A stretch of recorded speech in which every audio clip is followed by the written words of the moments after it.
So in our today's lesson, we want to discuss what are some of the tactics, what are the defense tactics that the targeter may employ against a hostile takeover. That's our main lesson.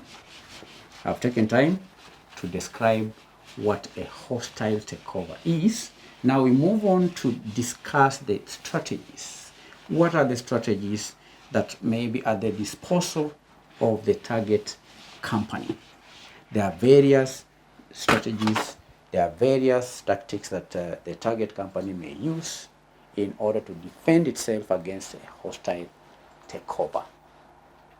Tactics. The first one is what we call poison pill. Poison pill. Poison pill. Now, poison pill is what I may say shareholder rights plan. It is a shareholder rights plan that makes it prohibitively expensive for a hostile takeover to purchase a controlling stake. And it is a strategy that dilutes the acquirer's ownership because it grants existing shareholders the right to purchase additional shares.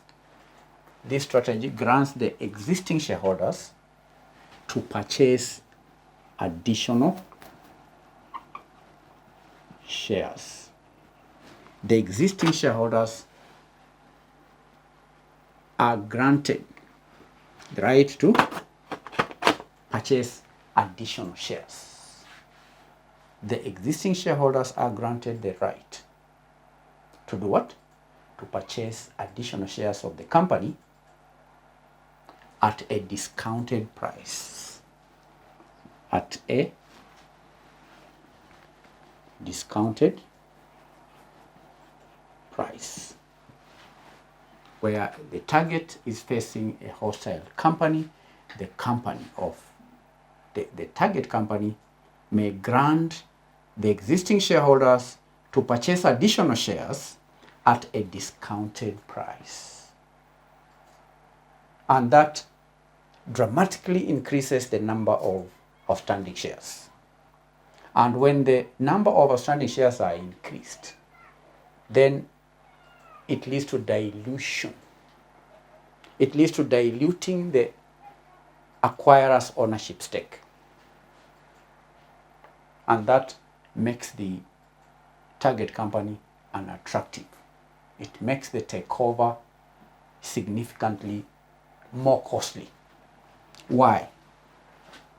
Because the acquirer would then have to purchase many more shares to gain control. Do you understand?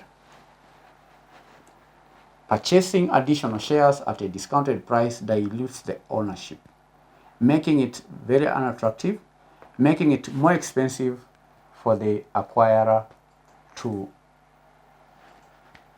control the company or to take over the company. It becomes more costly. That's what we refer to as poison pill.